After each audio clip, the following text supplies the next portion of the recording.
Wow, Scream 5 definitely had some truly shocking moments.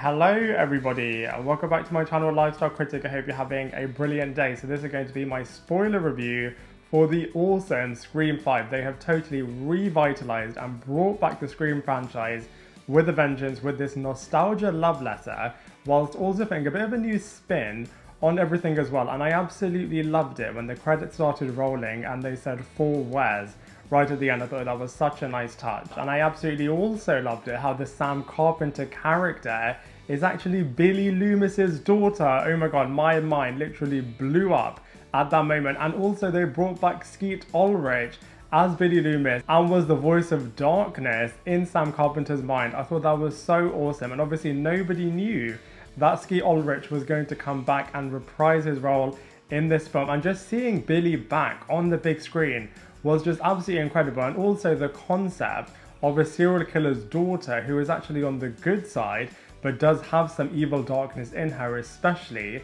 the way in which she was killing the Richie character towards the end of this movie. I just think this character really has got so much potential in actually leading the franchise going forwards, and I'm really excited to hopefully see what's going to happen in Scream 6 and beyond with this character in particular. Also the killer reveal, the killer twist.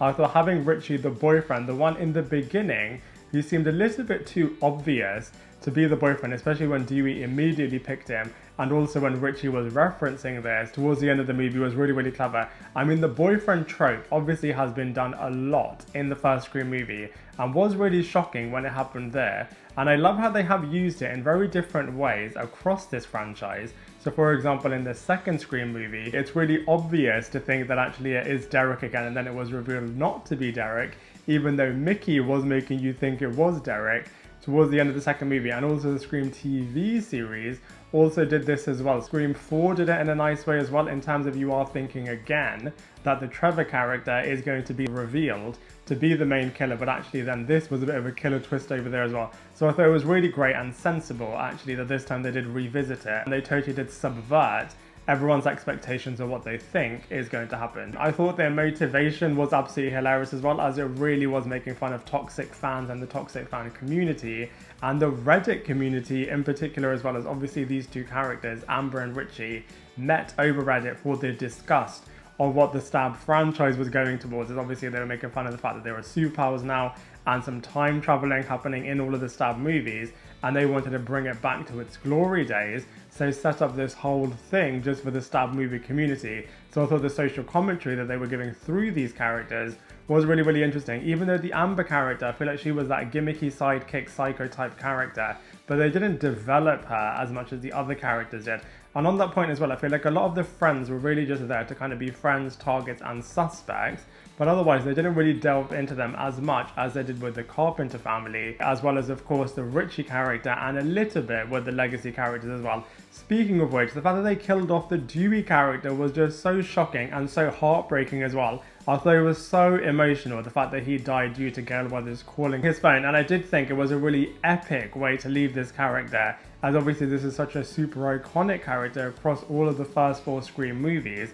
And like I said in my non-spoiler review, I feel like he integrated with all of the new batch of characters really well. And it really did remind me of Harrison Ford's Han Solo character in Force Awakens, in terms of firstly not only integrating really well with the original batch of characters, but also having a legacy character dying in the first movie that is kind of rebooting and revitalizing the franchise.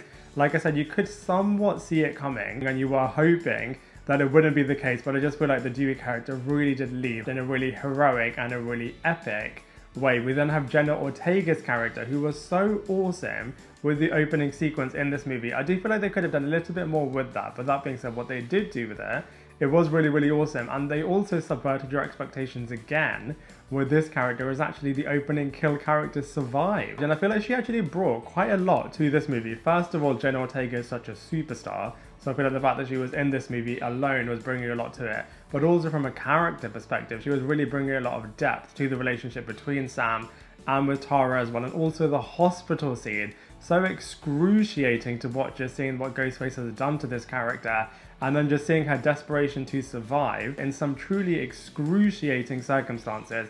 I just feel like she was really gripping every single audience in that moment, and I feel like it's really, really wicked that this character has survived, and I can't wait to see her returning in Scream 6. Speaking of returning characters, love the fact that they had Judy Hicks returning from Scream 4. So awesome. She brought back her Lemon Squares love, which was really, really wicked. And now she has a son played by Dylan Minnette who is called Wes, which was another really, really nice nod to the late Wes Craven. And that death sequence, firstly, I feel like the fact that they were referencing Psycho was really, really wicked, but so suspenseful, very, very high octane.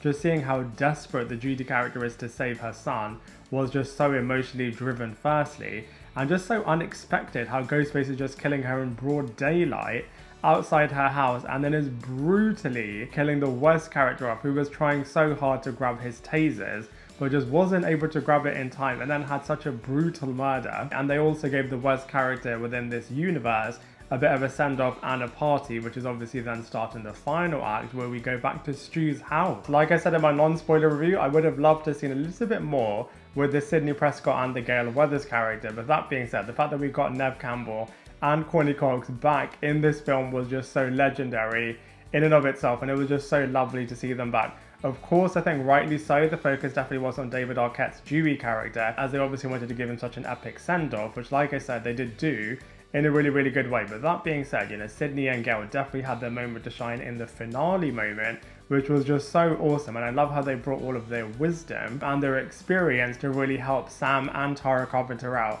And they were really, really pivotal actually in helping them survive in that sequence, which is really, really cool. I loved also the fact that we have confirmation that the Kirby character did actually survive at the end of Scream 4. Such a fan favourite and a bit of a cult icon now, and I'm sure we will definitely see this character reprising her role, hopefully in Scream 6, because like I said, she's such a fan favourite, and I'm really, really glad that we now have confirmation that actually she did survive.